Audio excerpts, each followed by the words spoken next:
Ju përshëndes. Gjendja është kritike. Kim Jong-un kërcënon botën me bombë. Ai ka deklaruar publikisht që nëse Irani do t'i kërkojë ndihmë, është i gatshëm që t'jap një. Mjafton, thot, vetëm një raket, thot, dhe unë, thot, do t'a rrafshoj Izraelin, thot, në një ditë. Pra, këtu nuk bëhet fjalë vetëm për Izraelin, bëhet fjalë edhe për vendet e tjera që në mes, sepse duhet të dini që Korea e Veriut ka armë që deri tani nuk njihen vetëm disa nga këto armë. Bile thuhet që ka një armë që mund të shkatërrojë botën, të gjithë botën brenda një dite. Të paktën kështu thuhet, por doja ta diskutoja këtë sepse edhe Irani nga ana tjetër, me sa kuptova, po kërkon ndihmë nga shtetet e tjera. Dhe në qoftë se Irani do të kërkojë ndihmë Koresë së Veriut, pra Kim Jong-ut, unë jam i bindur që ai do të jetë i gatshëm që ta furnizojë. Dhe në qoftë se ai e furnizon me armë, padyshim gjërat do të shkojnë vërtet keq. Tani ndiqeni me kujdes sepse dua ta diskutoj, se më bëri pak pesimist kjo deklaratë. Me të vërtetë e them. Trump me sa duket e ka braktisur luftën, nëse keni vënë re, sepse ai nuk furnizoi as me armë, as me ushtar, për më tepër ai është tërhequr për 5 ditë dhe nga ana tjetër ka bërë një deklaratë duke thënë që kemi rënë dakord me Iranin, por nga ana tjetër ministri i jashtëm iranian thotë që nuk kemi rënë dakord. Absolutisht jo, nuk kemi folur për këtë, thotë. Dhe ndoshta Trump ka luhatur diçka, ose ndoshta shërbimet sekrete kanë kuptuar diçka që nga ana tjetër, jo vetëm Korea e Veriut, por edhe Rusia ndoshta furnizon, ose ndoshta edhe Kina furnizon Iranin me armë, nuk e di, por në qoftë se do të ndodh, me fjalë qoftë se Amerika do t'i gjejë këtë, pra pretekstin, atëre nga ky pretekst mund të shkaktohet lufta e tretë botërore. Dhe nëse ndizet, nuk e keni iden, nuk mbetet këmbë njeriu. Po e them me të vërtet këtë. Shiko, pash lexova atë intervistën e ministrit iranian, ku tha që ministri i mbrojtjes, ku tha në një deklaratë, tha haptazi kur e pyetur në një intervistë, nëse keni parë, padyshim po, që ka thënë haptazi, ne nuk kemi frikë nga Amerika. Po e presim, jemi gati. Pra kjo do të thotë që ata i kanë shpatullat të ngrohta, si thuhet. Por njëkohësisht ministri tha dhe diçka që më bëri shumë përshtypje. Dëgjojeni me kujdes atë që tha ministri i jashtëm. Tha ministri i mbrojtjes, më falni. Tha Egjipti, tha, për ngushticën e Suecit ka vendosur taksa, tha, deri në $700,000 bëhet fjalë. Tani nuk di nëse në muaj apo në vit, por këto ishin shifrat që ka përmendur. Ngushtica, ose mirë, kanali Panamas deri në $450,000.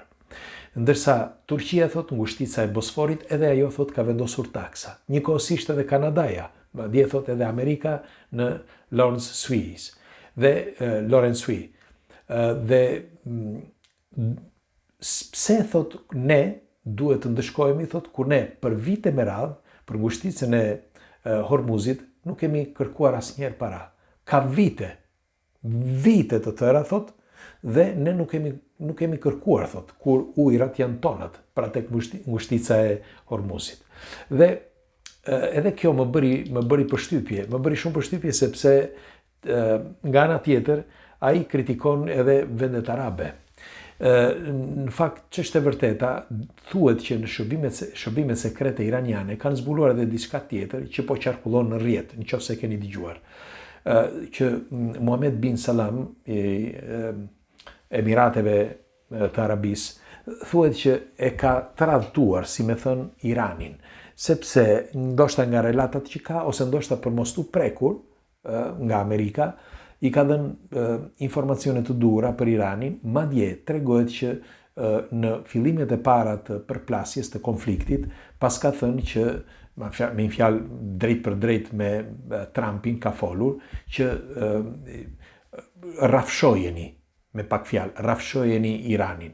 Dhe me sa duket, Irani këto i ka zbuluar këtë telefonat, ose ndoshta këtë thënie, edhe pse nga ana tjetër këto mohohen, por nga Emiratet Arabe, por është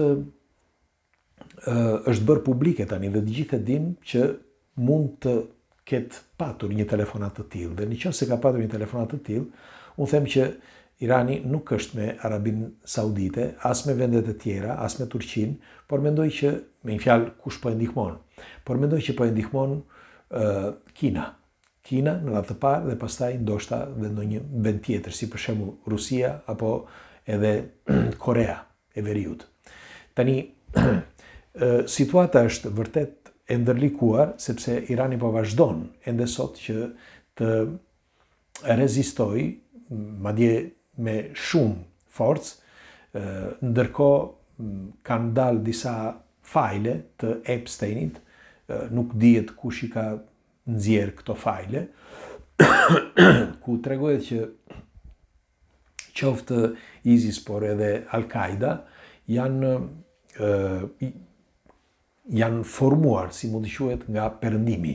Pra nuk janë të vendeve arabe, janë investuar nga vendet e huaja dhe janë krijuar këto çeta për destabilizimin e vendeve arabe. Pra këtë thot Irani në një deklarat tjetër. Dhe nuk duam që të përfundojmë në të njëjtën mënyrë si kanë përfunduar edhe vendet e tjera, thot si për shembull Iraku, Libani e tjera, apo edhe Siria. Pra këto janë deklarat e fundit që kanë bërë dhe nga ana tjetër Rusia hesht ndonse është aleate me Iranin. Ndërkohë Vladimir Putin kërkon që të ketë një stabilitet ose më mirë ta kontrolloj mirë luftën me Ukrainën.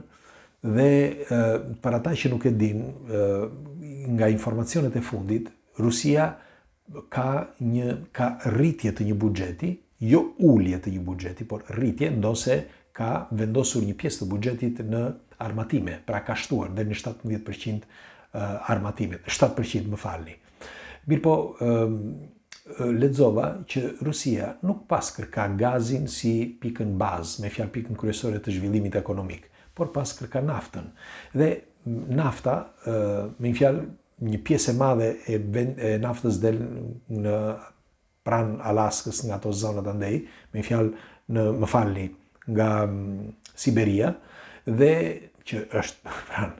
Dhe po thoshe që është e çuditshme se si Evropa, duke mos patur më relata të mira me Rusinë, që janë shpërbërë këto relata, naftën tani e merr nëpërmjet Amerikës, sepse Amerika, duke mbyllur rrugët nga ana e Kuwaitit, pra me ngushticën e Hormuzit që e ka mbyllur Irani, tani është drejtuar nga Rusia dhe ka filluar ka marr naftë nga Rusia.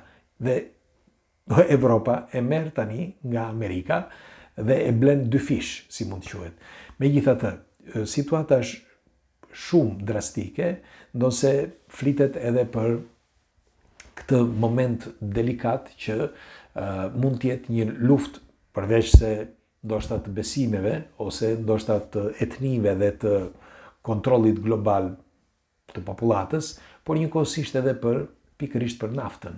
Tani për ata që mendojnë që për naftën që njerëzit, me fjalë që këto kompani të bëhen të mëdha, jo.